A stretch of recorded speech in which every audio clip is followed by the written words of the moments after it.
Hello, Simply Support. I'm going to be starting off this video quite scandalously, taking off my jumper because it is hump day, the camel day, the midday, the hump in the week where we need some extra motivation, or at least I find myself looking for some motivation to continue through my day by this time of the week.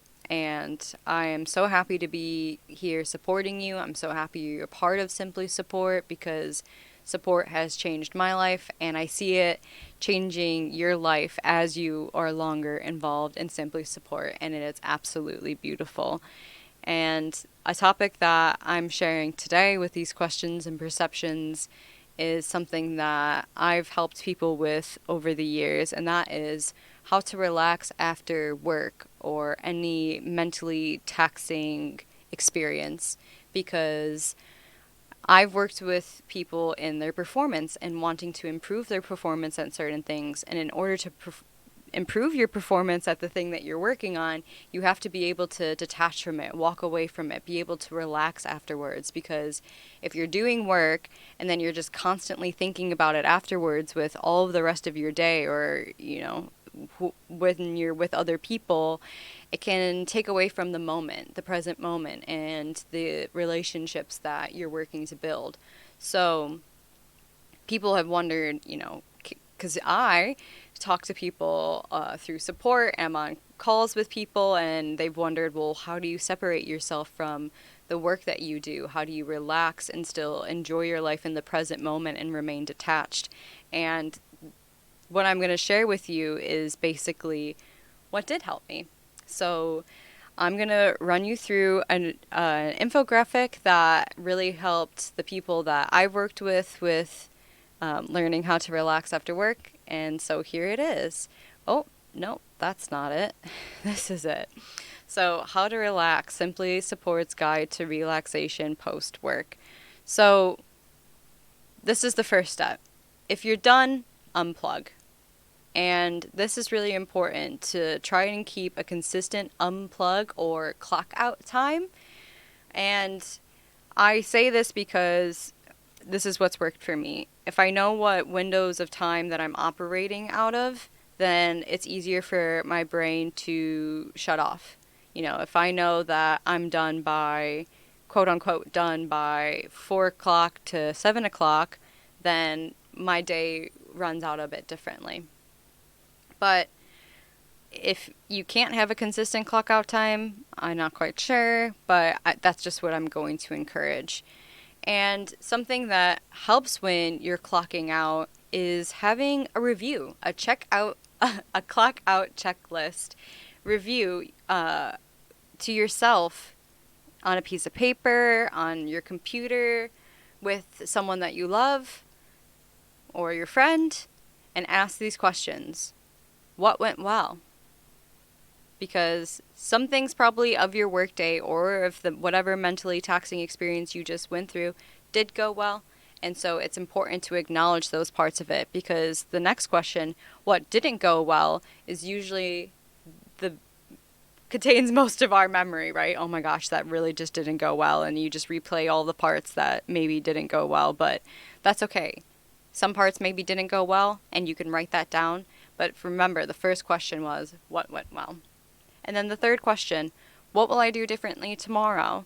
Because each day is a new day, and regardless of what went well or didn't go well today, you can plan for tomorrow, share different intentions for tomorrow, and have hope that it can change for you.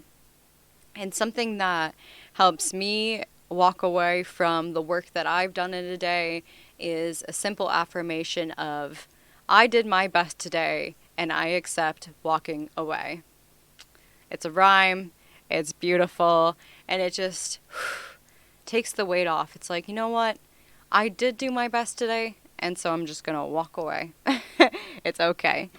And maybe you'll find some relief giving yourself permission to say this as well. Another step that I like to take is turning off my computer.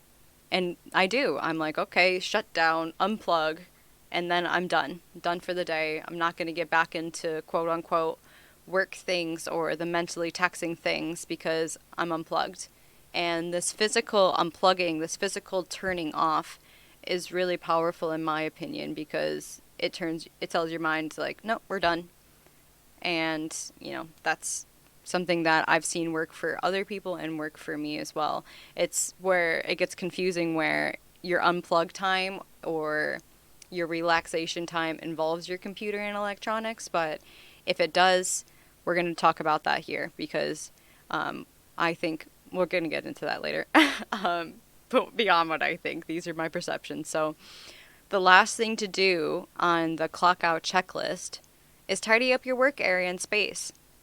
I don't know about you, but when I work, I end up with notepads everywhere, pens everywhere, cameras everywhere. Things get scattered, papers. And so after I'm done with my project, after I'm done with my work, I just like to tidy up, because it's like, oh, I'm done for the day. I'm closing this out. Let's just tidy up the area and get it ready for tomorrow. So this is just the first step.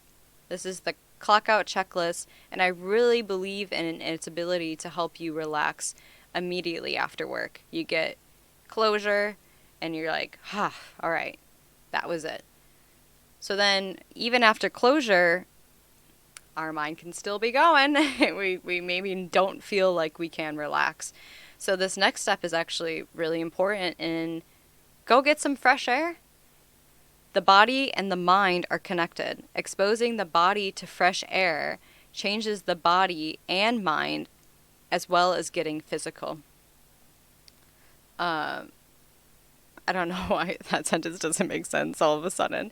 But when you go get fresh air, and you go get physical, your mind is like, ooh, this is different. Because if you're like me and you work on sitting down, or you work in a very specific environment, when you go get fresh air, it's like, oh, this is different. And so ways to go get fresh air. Open up a window and look at the clouds. So maybe if you can't walk around, that's fine. You can open up the window, get some fresh air in, and look at those clouds and be like, wow, what are those clouds up there? That's crazy. Give your mind a break to look at the unknowns of nature. Go for a walk. That's my favorite, is going for a walk. I love going for a walk. This is a fun one. Jump in a circle 10 times. I also like doing this one. It's quite disorientating, but it changes your energy. If you have a mini trampoline, this is even better. Jumping on a trampoline actually changes the way that you process water, and it makes water more readily available to your cells. I've learned that. So if you feel like stuck in your mind, jump in a circle 10 times, and you'll feel differently. Trust me. Just do it in a safe way, please. Please don't hurt yourself. Other things, stretch or do sport. So me and Joshua like to go play frisbee golf. That's something that is fun for us, where we play bocce balls or catch some sort of ball game, some sort of racket game.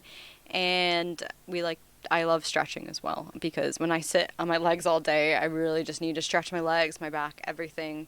Look at some plants. That's a physical thing. You're walking around being like, oh, look at these plants. They're so beautiful. And another obviously really impactful thing is just doing a breathing exercise outside in that fresh air. It will change the way that you feel. Any of these things will relax you. And if you haven't given yourself permission to try these things, ask yourself maybe why. Because they are so simple. These are such simple ideas on how to relax. It's like, oh, well, my mind is racing, so maybe I need to just get out of my mind and into my body. And that's exactly what needs to happen. So think about how powerful this is as a relaxation flow. You've closed out your area, you've done your checklist, and you're like, oh, I'm going to go get some fresh air. I'm going to go jump around, walk around, look at some plants, look at the clouds, all of those things, right? Okay, so then you take it even a step further. You're feeling a little bit more relaxed. You're like, okay, I'm good. I'm separating myself. Then go cook yourself dinner. How beautiful is that? If you don't cook, it's never too late to learn or help those who cook for you. Cooking dinner is the best way to nourish your body and remind your mind you're taking care of yourself. Cooking, eating, and cleaning up afterwards reminds you of important aspects of your life beyond work. that is just powerful, that is. Because a lot of the time during the day when we're sitting or we're getting stressed about what's not going well in our lives and all the problems are mounting and blah, blah, blah, it's all just noise. You can be like, oh, well, I cooked myself dinner, so I am taking care of myself. I'm nourishing myself. I'm making sure that I'm fed in a day and I get the nutrients that I need. It's the ultimate sign of love for yourself, and it helps me, I guess, relax because I'm there in the moment. I'm focusing on cooking food. It's beautiful. I love it, and I love being able to cook with Joshua, my husband. It changes the experience. It's fun. We talk, we dance, we sing, playing some music, and like this last sentence reminds you of important aspects of your life beyond work, because we think that work is everything, and everything that we have to do for money is the most important thing in the entire world, and doing our best and pushing ourselves to the limits. And it's like, yeah, okay, but what's also important is that you fuel your system so that you have a good work day and can continue to work in a sustainable way. And it's like, what is more important? What is, like, if food and what food you're eating and how you're eating it isn't important to you, ask yourself why. Is it just because you don't want to learn the skills? Is it because someone else is doing it for you? What prevents you from cooking for yourself? If I really do truly perceive it to be such a useful mechanism, I really encourage it for you. So if you're cooking for yourself, not cooking for yourself, this is a mechanism to relax. And I agree with it 100%. Okay, so this is the next step in how to relax. Switch to red at sunset. So after you've eaten dinner, you're probably going to feel quite sluggish. After you've done the dishes, cleaned up the kitchen, whatever, it's probably like, oof, I'm tired now. And hopefully, depending what time you eat, I eat before the sunset falls because I like to eat earlier in the day. But after the sunset falls, your mind will not benefit from lights of any sort. Like this one that I've got here, LED lights, the digital lights, the bright blue lights, the bright green lights, the bright everything lights are really not good for your circadian rhythm, and they prevent you from relaxing. So if you can, by sunset, if you, screens, LED lights, fluorescent lights, street lights, even digital clocks, all emit blue light, which can push back your sleep by 3 hours. So if you don't have these apps that give red filters to your phone or your laptop, then you could be really affecting your natural circadian rhythm. And I have apps that I suggest. One of them's called, oh no, I don't remember the name of it. The Twilight app. And there's, it's for your computer and for your phone. I always have my phone on the red tent light now because any sort of blue light just, I don't really enjoy it anymore. And then if you want to be on your computer or your phone after the sun goes down, before the sun is up, consider investing in no tech evenings, new blinds, books, candlelights, red bulbs, and blue light blocking glasses. So, maybe you don't need to be on your laptop and your phone. When's the last time you've had a no tech evening? Just no technology involved at all after sunset. Something to think about. Can you see the street lights coming in from your window, behind your blinds? Because then you're always seeing light, and if you don't have those pure dark blackout curtains, that is affecting your sleep.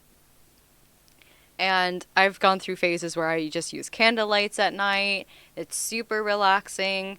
But my favorite is the red bulbs. I have red light bulbs in all of my lamps. My colored lamps can change to red. As soon as the sun is down, everything's on red light.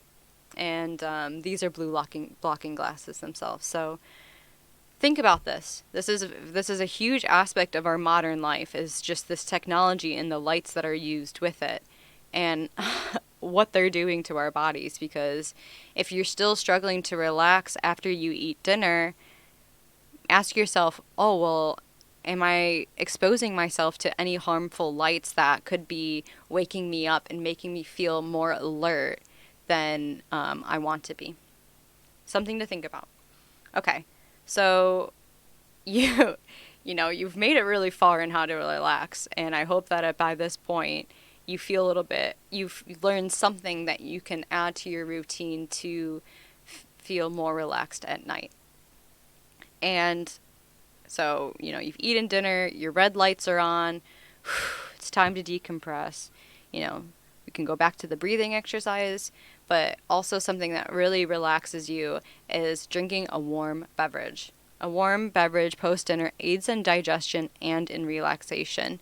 So, if you make a tea with peppermint, valerian root, chamomile, lemon balm, or have a hot cacao, all of these will relax you and just put you at ease, and just valerian root is super powerful, and it really will put you out. That's like, if you really struggle to relax after all of the things that I've talked about, really invest in some valerian root tea or tincture. It will change a lot for you. I guarantee it. And obviously, you have to be careful with having a warm beverage too close to the time that you go to bed, because you don't want to be too hydrated and wake up in the middle of the night. So this is just, a concentrated small tea is probably what I'm suggesting most here. But I find that when I can have a tea at night, it really relaxes me and sets me in a different state of mind. So I'm just passing on the information to you. I know some people are like totally abhorrent to tea and will not drink any warm beverages, which I feel you, but I'm a sucker for warm beverages. So, okay. So hopefully you've made it this far into the list, and I hope you're finding value here, because after you have your tea, something that also helps is putting your feet up.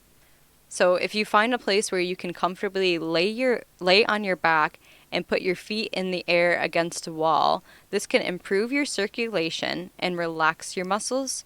If you do this for at least 20 minutes while incorporating a breathing exercise, you're going to feel different. I guarantee it. I like to do this at night, so I don't know if I should like try to do it from where I'm sitting, but you get your feet in the air. And it really helps with digestion. You feel it, the blood flowing from your feet into your abdomen, and it just feels different. You feel your circulation changing, and overall just your whole body flows differently when you do this. And because of the inverse flow and the change in flow, it's also one of those things that we talked about, a physical change. And this physical change can take you out of your mind and put you more into your body and into the present moment, into this present experience. So if you haven't tried to do this before bed, highly suggest it. And like I said, sneak in those breathing exercises when you can, because when you breathe out and focus on your out breath while you're doing these sorts of tea breaks or putting your feet up, it relaxes your system. They've shown this in science, basically, whatever, that the more you focus on your exhale, the more that you relax. Okay, so you're in bed, you've done everything on this list, and you still can't relax. Your mind is still racing. Write a journal. Record any thoughts that won't leave or are still bothering you in a paper journal to release them before bed. If words don't come to mind, doodles are also useful in easing and relaxing the mind. What you think about right before sleep is brought into tomorrow. Consider writing words of gratitude. Yes, this is a lot right here.